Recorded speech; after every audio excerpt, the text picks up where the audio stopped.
warahmatullahi wabarakatuh. Sebelumnya saya ucapkan terima kasih kepada teman-teman yang sudah hadir pada kesempatan siang hari ini. Sebelumnya perkenalkan, nama saya Eri Boyima. Saya di sini akan mempresentasikan terkait dengan penciptaan alam semesta. Yang saya akan bahas di sini yaitu terkait dengan pengertian alam semesta itu terkait pengertian alam semesta itu apa menurut para perspektif Islam. Kemudian yang kedua itu saya akan membahas tentang alam menurut para filosof Muslim. Yang ketiga alam menurut perspektif Al-Quran, dan yang ketiga yaitu tujuan penciptaan alam. Baik, langsung ke pembahasan yang pertama yaitu pengertian alam dalam Islam. Alam dalam Islam sendiri itu merupakan segala sesuatu selain Allah yang ada di langit dan di bumi. Secara filosofis atau filsafat, alam itu kumpulan substansi yang tersusun dari materi dan bentuk yang ada di langit dan di bumi. Nah, dalam pengertian ini itu alam disebut sebagai alam jagat raya, yang dalam bahasa Inggris sendiri itu disebut dengan universe. Dan orang Arab sendiri tersebut sepakat menyebut bahwa kata alamin, kalau di dalam Al-Quran itu kan alamin merujuk ke alam semesta. Kalau orang Arab itu kata alamin itu tidak hanya digunakan untuk merujuk kepada sesuatu yang ada, misalnya alam, batu, dan tanah. Tetapi mereka itu menyebut kata alamin itu untuk semua yang ada atau semua makhluk yang diciptakan oleh Tuhan, seperti alam manusia, alam hewan, dan alam tumbuhan. Jadi bisa disimpulkan bahwa alam itu tidak hanya batu, tanah, tapi juga manusia, hewan, dan tumbuhan itu termasuk ke bagian dalam alam semesta. Selanjutnya yaitu alam menurut perspektif filosof Muslim. Di sini saya menyebutkan ada 6 tokoh filosof Muslim yang mengemukakan terkait penciptaan alam. Sebenarnya masih ada banyak, tapi saya cuma mengambil 6 tokoh. Yang pertama ada Al-Farabi. Di sini Al-Farabi menyebutkan bahwa alam itu tidak berasal dari Tuhan, tetapi berasal dari wujud yang pertama yaitu akal. Jadi Al-Farabi itu menyebutkan atau mengemukakan bahwa alam itu terjadi karena adanya akal pertama, wujud yang pertama atau akal. Jadi akal itu menjadi penyebab adanya alam, bukan dari Tuhan. Yang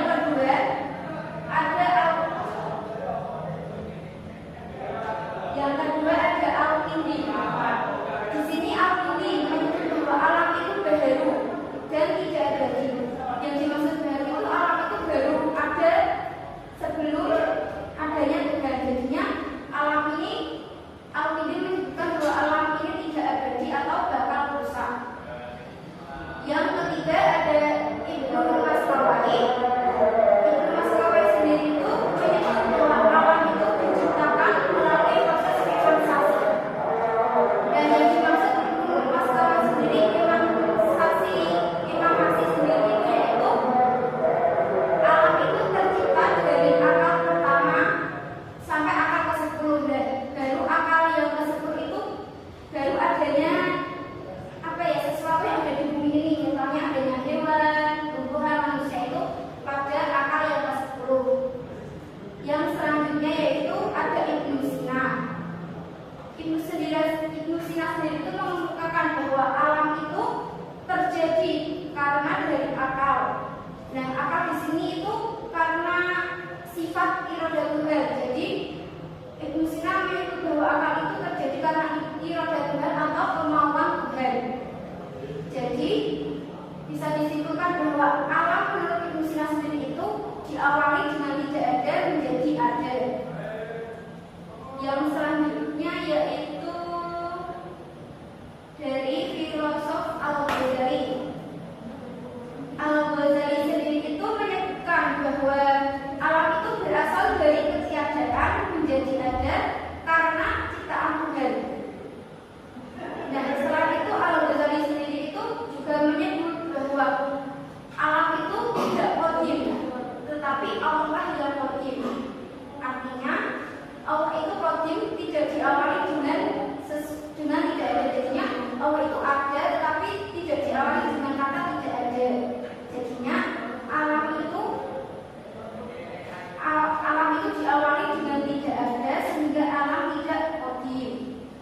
karena alam itu kan diciptakan oleh Allah.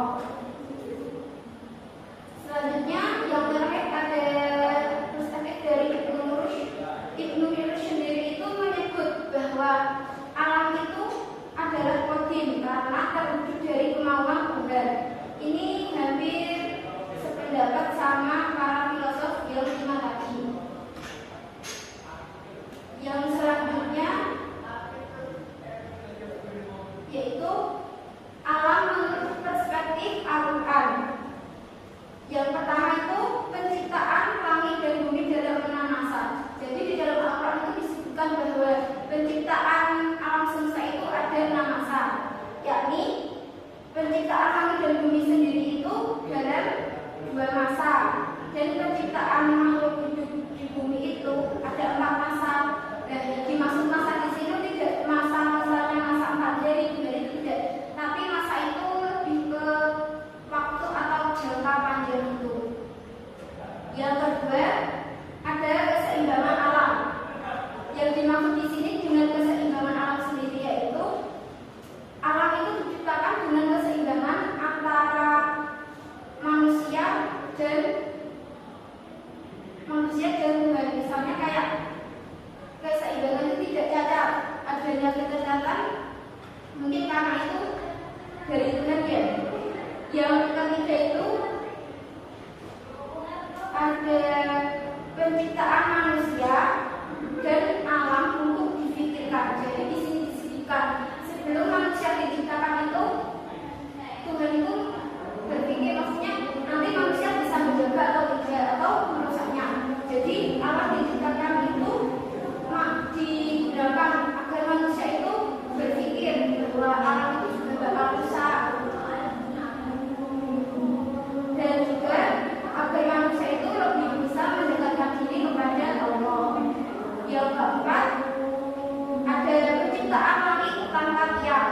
Di sini disebutkan penciptaan langit tanpa tiang sendiri itu bahwa langit itu ada itu tidak langsung ada, tetapi ada tiang-tiang seperti ada yang apa ya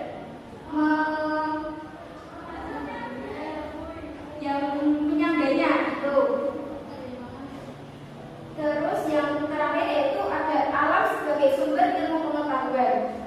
Di sini alam sebagai sumber ilmu pengetahuan sendiri itu berfungsi atau bermaksud untuk manusia itu agar bisa mengembangkan ilmu pengetahuannya, bisa menyebarkan ilmunya. Jadi manusia itu bisa tahu bahwa Allah itu ada karena menciptakan alam. Jadi ilmu pengetahuan itu ada sesudah alam diciptakan. Yang selanjutnya yaitu tujuan penciptaan alam. Yang pertama ada yaitu untuk memperlihatkan kepada manusia akan tanda-tanda Allah. Yang saya maksud di sini tanda-tanda Allah sendiri itu yaitu tanda kekuasaannya, kebesarannya. Jadi alam diciptakan itu agar Allah itu bertujuan agar manusia itu tahu bahwa Allah itu mempunyai zat yang maha agung, maha besar itu.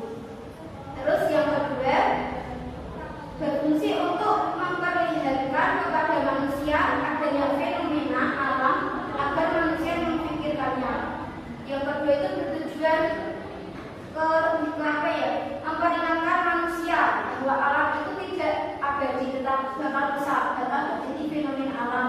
Nah, adanya fenomena alam sendiri itu dengan tujuan apa? Tujuan agar manusia itu bisa lebih mendekatkan diri kepada Allah, tidak bersemena-mena gitu terhadap alam. Yang ketiga